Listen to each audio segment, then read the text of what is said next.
Alléluia.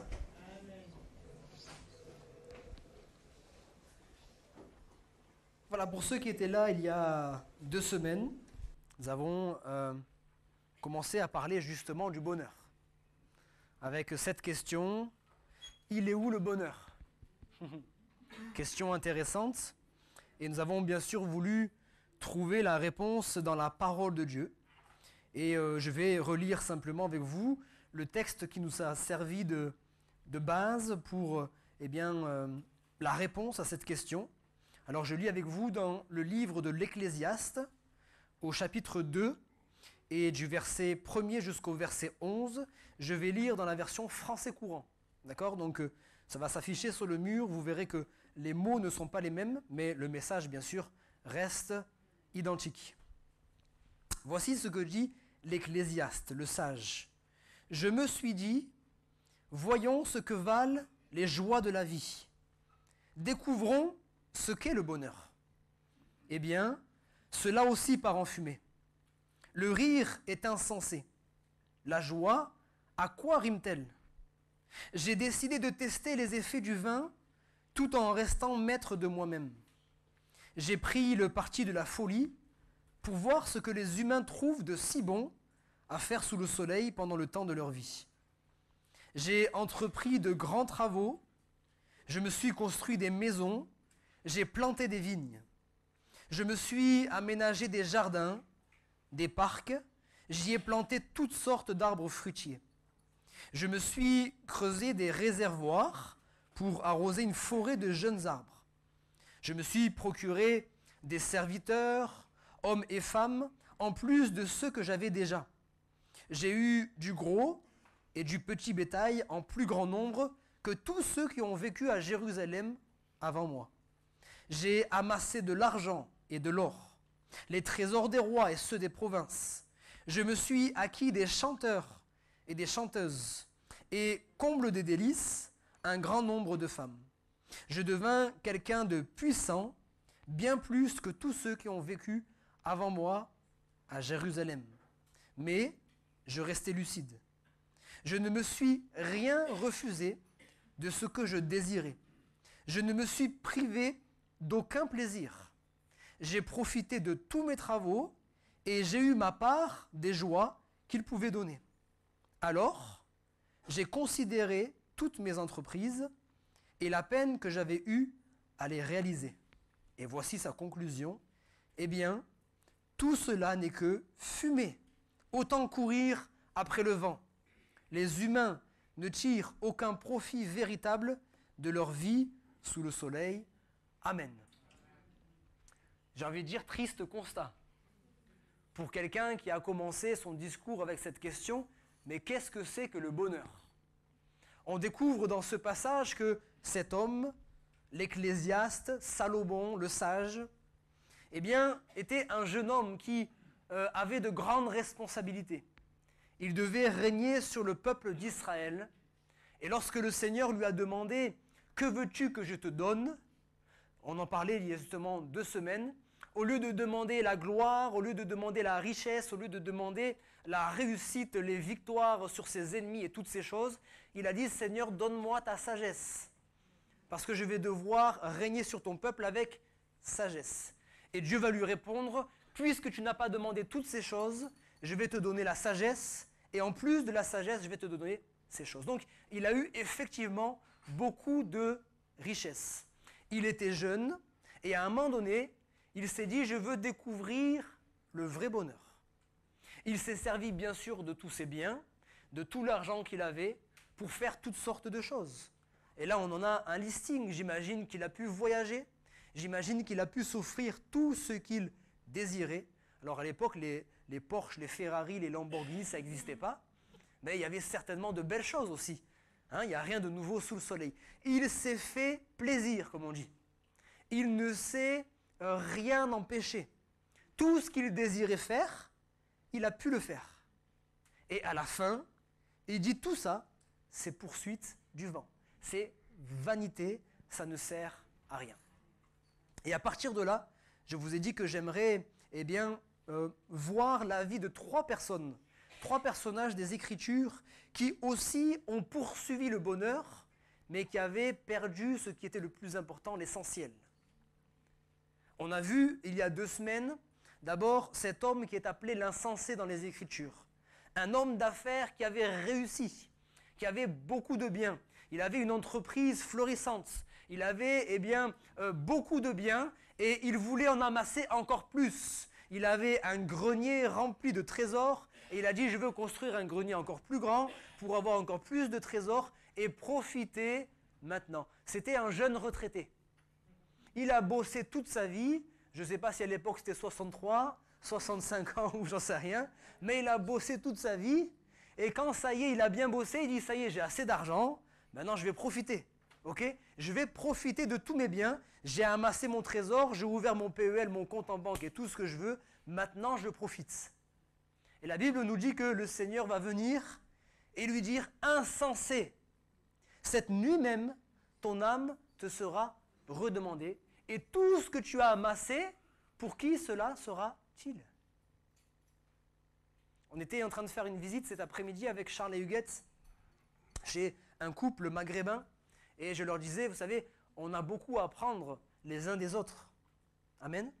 On a beaucoup à apprendre les uns des autres. Et je disais, chose qu'on devrait apprendre, nous, Européens, de la culture orientale, c'est vraiment ce partage, cet amour, le fait d'aimer inviter, d'aimer partager, etc., etc. Elle était heureuse, malgré qu'ils étaient en train de jeûner, puisque c'est le ramadan. Ils étaient heureux de nous servir à boire, des gâteaux, etc., etc. Ils ont dit « Mange mon fils, mange, mange !» Alors moi j'ai dû manger pour ne pas les offusquer. Et on a passé un bon moment. Ils étaient contents, merci Seigneur. Et je leur dis, vous savez, on a tellement de bien en fait. Surtout nous, en France. Même celui qui est pauvre, comme je disais en introduction de ces réunions, quand il regarde à ce qui se passe ailleurs, il se dit en fait je suis vraiment riche. Et peut-être qu'on a besoin de regarder souvent, je le rappelle, autour de nous pour se rappeler que en fait tout est relatif. Quand on a l'impression d'être pauvre, il n'y a qu'à regarder autour de nous pour se rendre compte qu'en fait je ne suis pas si pauvre que ça. Et je disais, la Bible le dit, j'ai témoigné comme cela à ce couple. Je dis, vous savez, la Bible dit qu'il y a plus de bonheur à donner qu'à recevoir. C'est pourquoi j'ai remarqué toutes les personnes que j'ai connues et qui avaient constamment du monde à la maison, qui aimaient toujours inviter pour manger ou pour autre chose. Les gens qui donnent, qui donnent, qui donnent, qui donnent, ils ne manquent jamais de rien. Ils ne vivent pas en roulant sur l'or. Ce ne sont pas les plus riches de ce monde, mais ce qu'ils ont, ils donnent et Dieu pourvoit toujours à leurs besoins parce que c'est ce que Dieu aime. C'est ce que Dieu aime.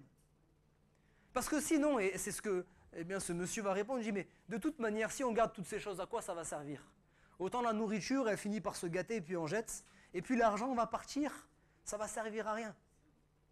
Mais cet homme, lui, il avait amassé parce qu'il avait vécu comme si la vie ne s'arrêtait qu'ici. Je vais profiter parce que je ne sais pas si je vais avoir 20 ans, 60 ans, 80 années ou plus encore. Le papa de cette dame là qu'on a visité, il est mort à 105 ans. Et elle nous dit, il s'est laissé mourir parce que c'est son fils qui est mort avant lui, du Covid, il s'est laissé mourir. Mais sinon, 105 ans, toujours en bonne santé. Mais même 105 ans, qu'est-ce que c'est, comme je le dis à chaque fois, face à l'éternité ? Alors cet homme a vécu comme un insensé, cherchant à amasser un trésor ici-bas, alors qu'ici-bas, il y a la teigne, il y a la rouille, il y a le voleur qui vient pour détruire, pour voler. Le Seigneur dit, amassez-vous un trésor dans le ciel, parce que ce trésor-là, personne ne peut y toucher.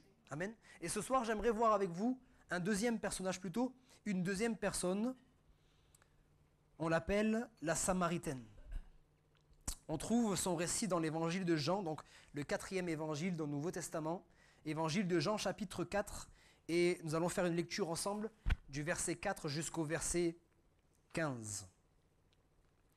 J'aimerais peut-être dire de cette Samaritaine, c'était une pécheresse avec le cœur vide. Une pécheresse avec le cœur vide et toujours assoiffée. Alors je lis avec vous Jean chapitre 4 à partir du verset 4. « Comme il fallait que Jésus passe par la Samarie, il arriva dans une ville de Samarie nommée Sichar, près du champ que Jacob avait donné à Joseph son fils. Là se trouvait le puits de Jacob. Jésus, fatigué du voyage, était assis au bord du puits. C'était environ la 6e heure. Une femme de Samarie vint puiser de l'eau.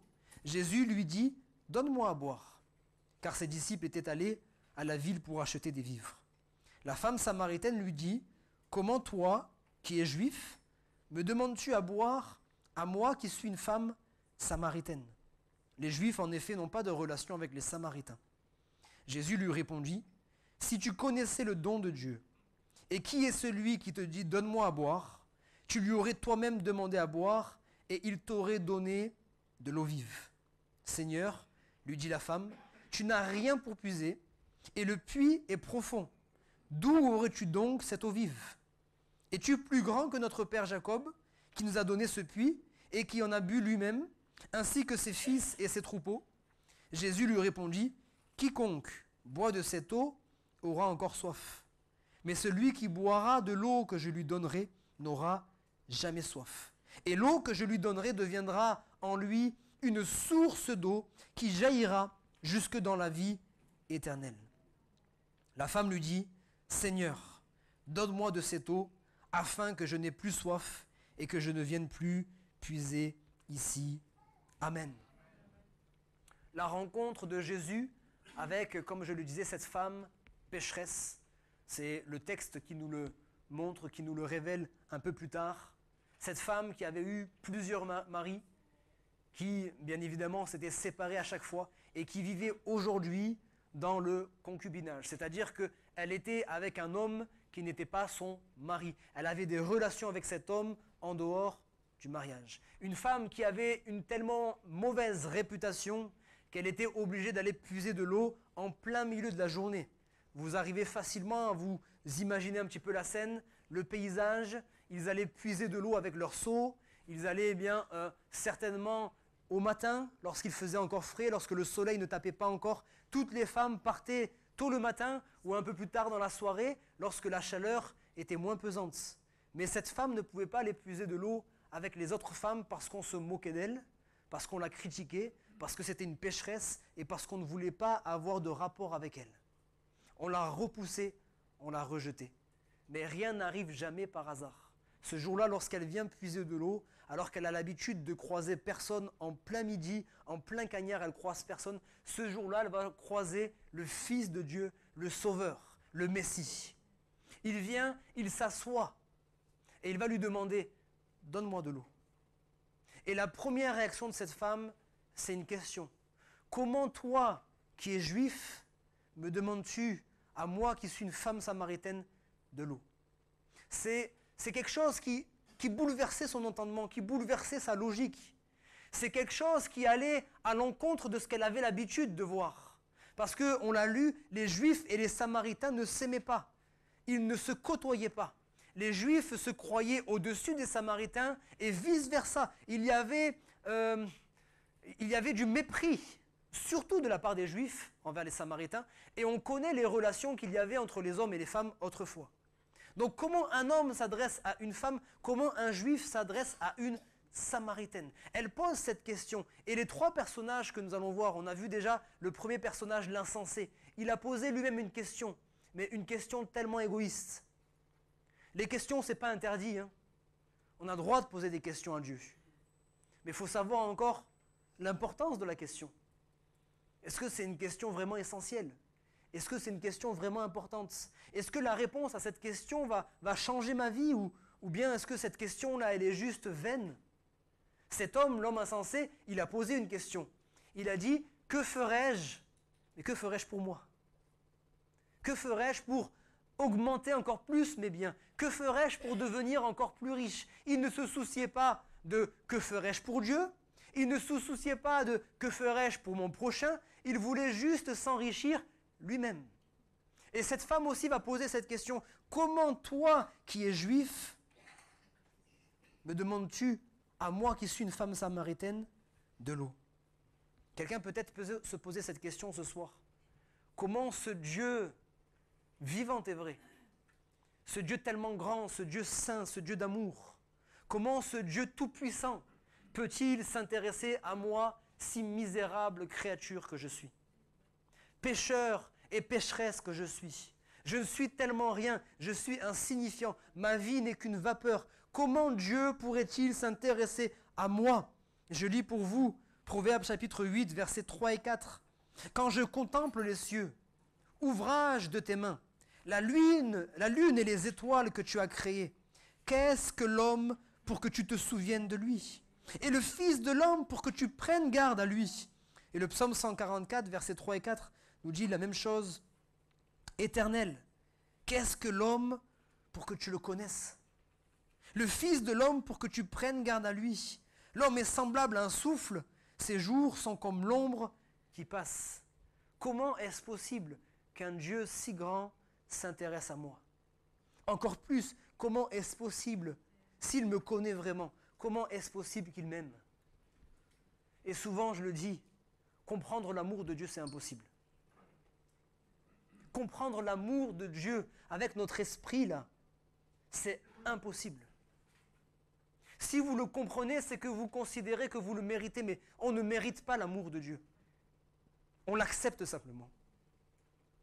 Dieu nous a aimés, Dieu m'a aimé, je ne peux le concevoir, je ne peux le comprendre, mais je dois simplement l'accepter. C'est un fait. Dieu m'aime. Dieu t'aime.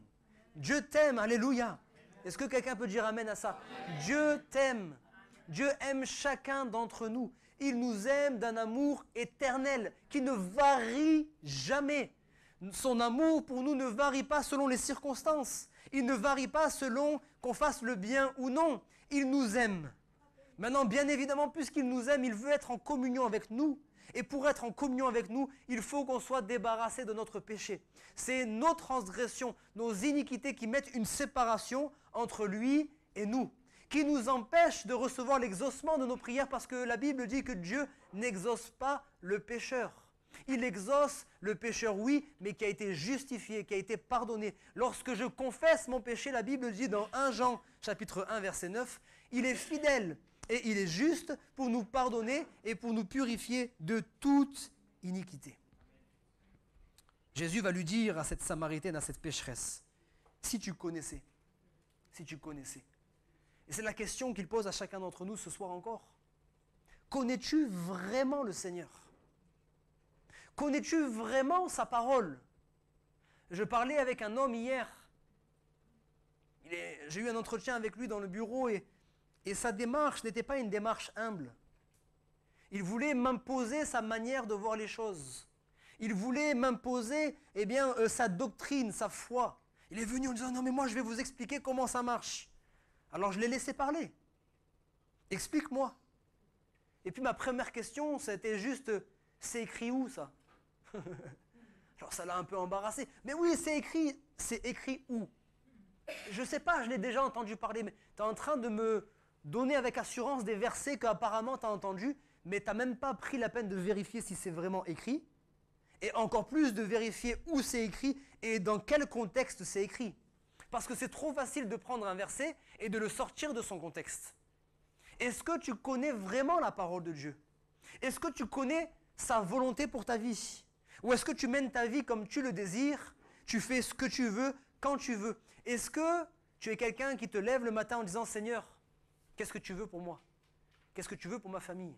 Qu'est-ce que tu veux pour ma vie? Qu'est-ce que je peux faire pour t'être agréable ?» Si tu connaissais. Il continue en disant « Si tu connaissais le don de Dieu. » J'ai cité tout à l'heure. Car Dieu a tant aimé le monde, il ne s'est pas arrêté là. Parce que, je le dis souvent, c'est facile de dire « Je t'aime ». Faut-il encore le prouver? L'amour se prouve. Car Dieu a tant aimé le monde qu'il a prouvé son amour en donnant son Fils unique, afin que quiconque, quelle que soit sa nationalité, son compte en banque, son nom de famille ou je ne sais quoi, que quiconque croit en lui ne périsse pas, mais qu'il ait la vie éternelle. Alléluia.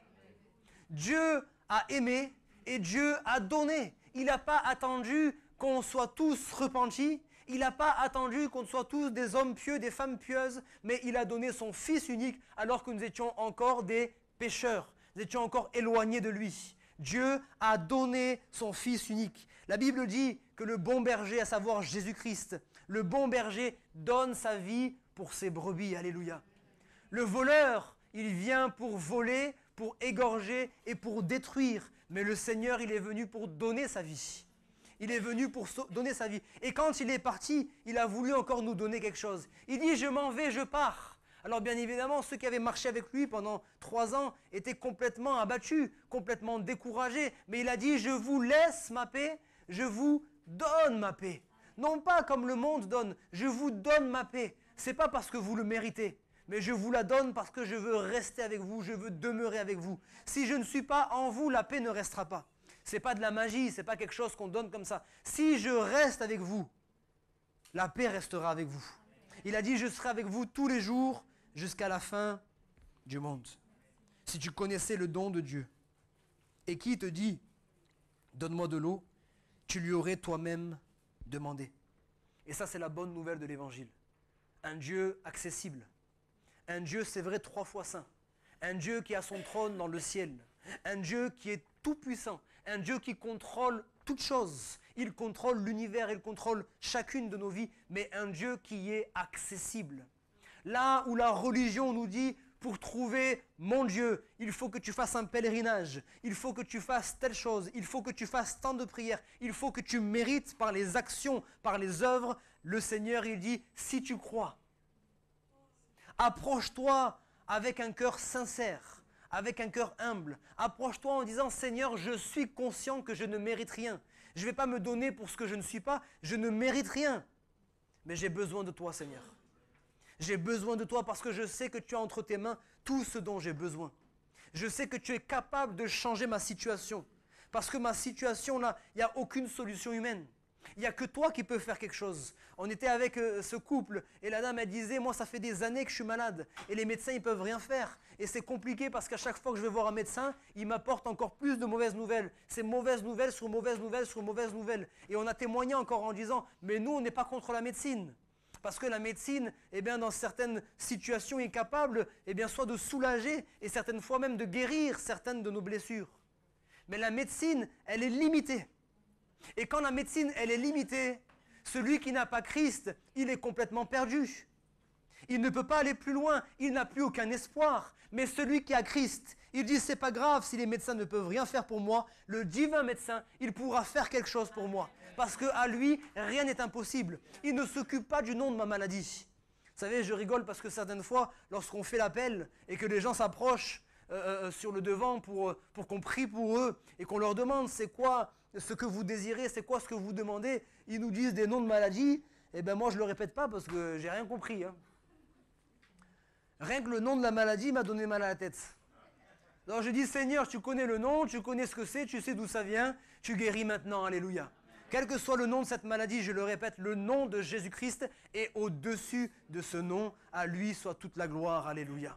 Et ce soir, il te dit, si tu connaissais, tu lui aurais demandé. Et tu peux t'adresser à Dieu ce soir, dans le secret même de ton cœur. Tu n'as pas besoin de faire de grandes prières. Dans Matthieu, au chapitre 6, Jésus va donner un enseignement sur la prière. Il dit, ne faites pas comme ces religieux qui aiment se montrer. À 3 reprises, il va parler de la prière, il va parler de l'aumône, et il va parler du jeûne. Et vous verrez qu'il y a 3 choses qui reviennent à chaque fois. Il fait la différence entre les religieux et le véritable chrétien qui est humble. Le religieux, lorsqu'il fait l'aumône, il aime bien se montrer à tout le monde. Il veut montrer que j'ai donné à Juan 50 €. Je veux que vous le voyez tous pour dire « Waouh, Kevin, c'est vraiment un homme bon, c'est un homme généreux. » Mais celui qui a vraiment de la bienveillance, celui qui est bon, il va venir donner à Juan lorsque personne ne le saura. Lorsque personne ne le saura. Parce qu'il ne cherche pas à ce qu'on lui donne en retour. Ensuite, il va parler de la prière. Pareil, ils font des grandes prières. Ils se mettent debout sur la place publique pour faire des grandes prières, qu'on les entende et qu'on dise « Waouh, ils sont spirituels ». Mais le Seigneur, il dit « Quand tu pries, je ne veux pas que les hommes te voient. Parce que c'est à toi de savoir qu'est-ce que tu cherches. Tu cherches l'approbation des hommes ou tu cherches l'approbation de Dieu? Si tu cherches l'approbation des hommes, va dehors. Va te montrer à tout le monde. » J'ouvre une parenthèse parce que c'était l'une des discussions que j'ai eues hier. Aujourd'hui, c'est la génération du m'as-tu vu. Dans les réunions, on veut montrer lorsqu'on fait l'imposition des mains et que le malade est guéri, il faut que le monde entier le voie. Quand on va évangéliser, les gens se filment pour montrer j'ai été dans la rue pour aller évangéliser. Évangélise. Parle du Seigneur aux gens, mais ne te le montre pas. On le fait tous les jours. Hein, cette semaine, La semaine passée, on a eu cette mission, je disais, notre sœur Gisèle, elle promenait son chien tout simplement, et il y a une dame qu'elle voit souvent quand elle promène son chien, elle dit, écoutez, est-ce que ça vous dit d'entendre une bonne nouvelle pour une fois? Elle dit oui, elle est venue à 2 reprises, elle veut continuer à venir à l'église, amen. Il y en a d'autres qui ont dit à leurs voisins de venir, d'autres qui ont dit aux membres de leur famille de venir, on le fait simplement, mais on ne va pas filmer à chaque fois pour que tout le monde nous voit. Waouh, qu'il est spirituel, waouh, qu'il est pieux, qu'elle est pieuse. Non, non, non, soyons simples. Et le Seigneur, il dit, prie là, dans le secret. Quand le Seigneur, il te voit. Il dit, demandez et vous recevrez. Matthieu chapitre 7, verset 7. Cherchez et vous trouverez. Frappez et l'on vous ouvrira. Mais demandez, osez demander. Ne laissez plus l'ennemi vous dire, tu ne mérites pas. C'est bon, je le sais, tu m'as rien appris. Amen.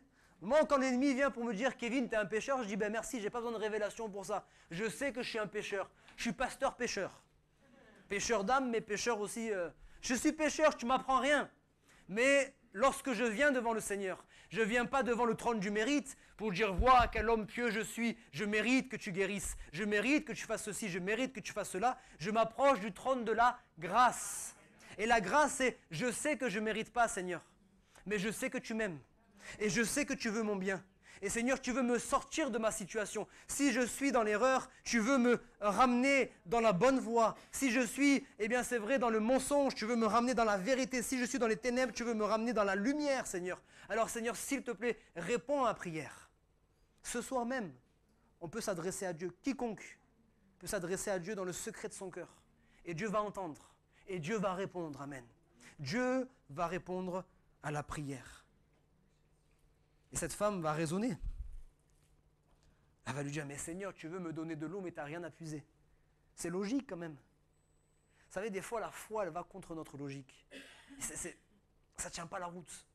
Seigneur, ce que tu es en train de me dire là, ça ne tient pas la route. Tu veux me donner de l'eau, mais tu n'as rien pour puiser. Ça me fait penser à Jésus avec cet homme Nicodème, le religieux qui connaît les Écritures. C'est quelqu'un, il a étudié depuis sa plus tendre enfance, il connaît toutes les Écritures.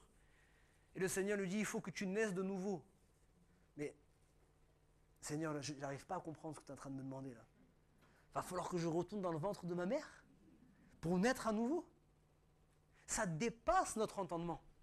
Pierre, son métier c'était de pêcher les poissons. Il part toute la nuit pour pêcher, et comme dit Loulou, Walou, hein, zéro poisson, rien du tout. Rien du tout. Et le matin, quand il est en train de ranger ses filets, il est épuisé. Hein. Toute la nuit, il a jeté le filet, c'est pas à la ligne hein, là-bas. Hein, comme je dis souvent, quand on parle de certains pays, pour les âmes, on pêche au filet, c'est facile, mais dans d'autres pays comme en France, souvent on pêche à la ligne. Hein. Et c'est pas pêcher à la ligne, il faut de la patience, mais c'est pas physique. Lui, il jette le filet.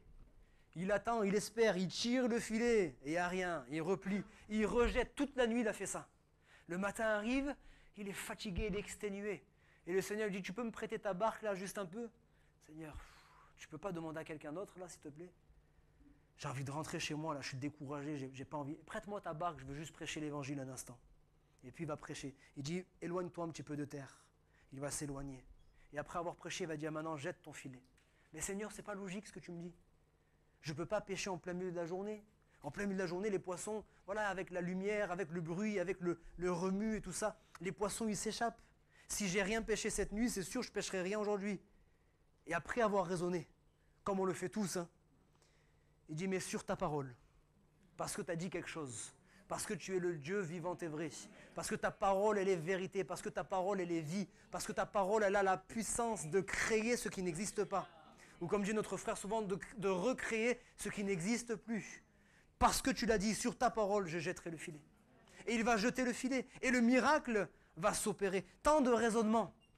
Tant de raisonnements. Ces hommes, ces disciples qui étaient avec Jésus, alors que Jésus est en train de parler du salut, et il a rencontré un homme riche, il lui dit, va avant tous tes biens, distribue-les aux pauvres, et reviens.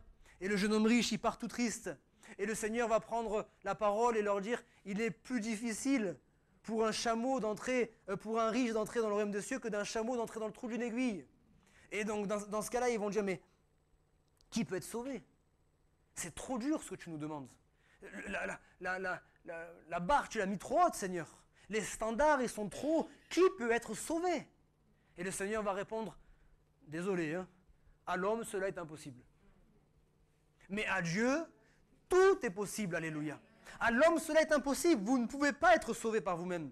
Mais si vous vous confiez en Dieu, encore une fois, si vous dites, Seigneur, je suis conscient de mes faiblesses et je veux être sauvé, je veux changer de vie, aide-moi, Seigneur, secours-moi dans mes détresses, le Seigneur va le faire, amen. Parce qu'il veut que tout homme soit sauvé. Je terminerai en disant, quiconque boit de cette eau aura encore soif.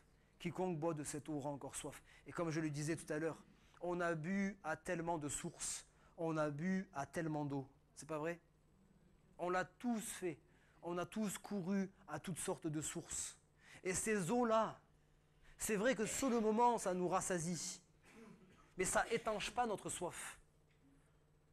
C'est là où on voit, vous allez peut-être rigoler, mais je ne sais pas si vous avez déjà fait l'expérience, vous allez manger dans les fast-food, je ne donne pas de nom pour ne pas faire de publicité. Vous mangez dans les fast-food, c'est la quantité. Vous sortez, vous êtes vraiment plein, quoi.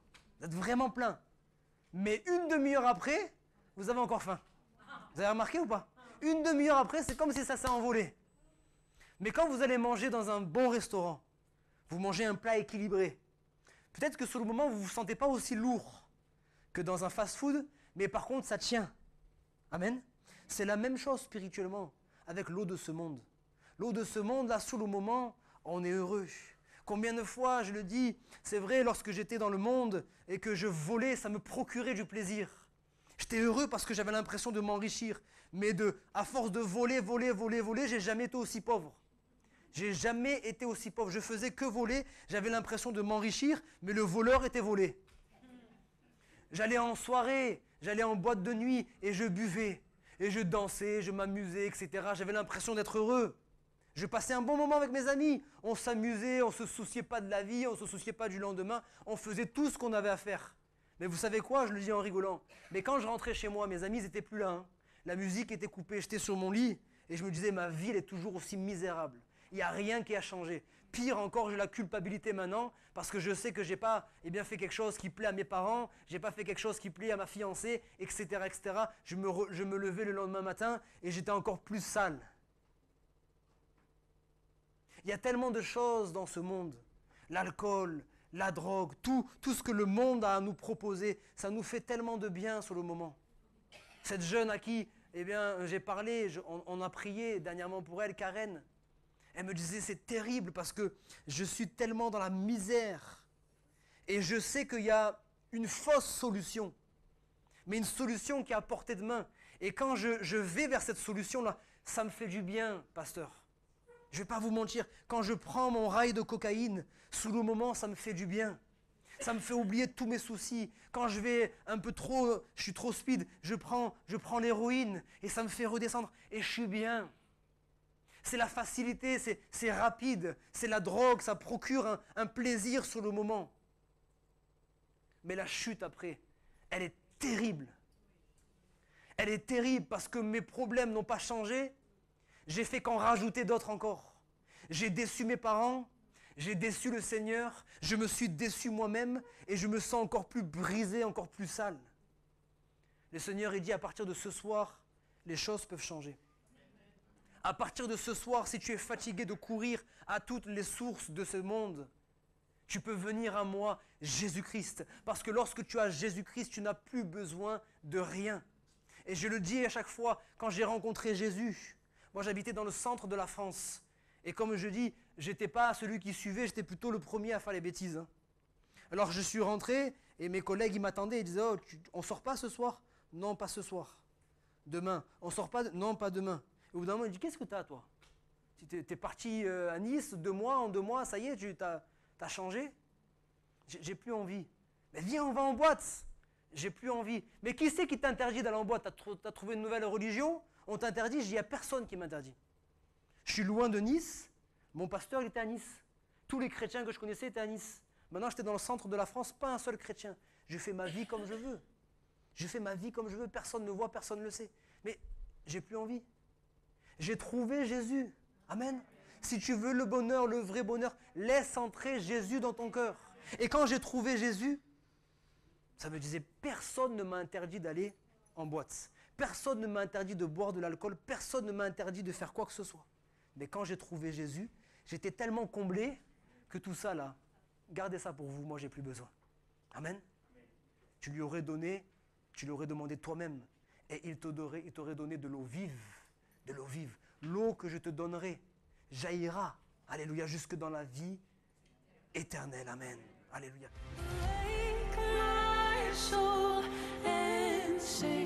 Sing his praise aloud. Sing his praise aloud.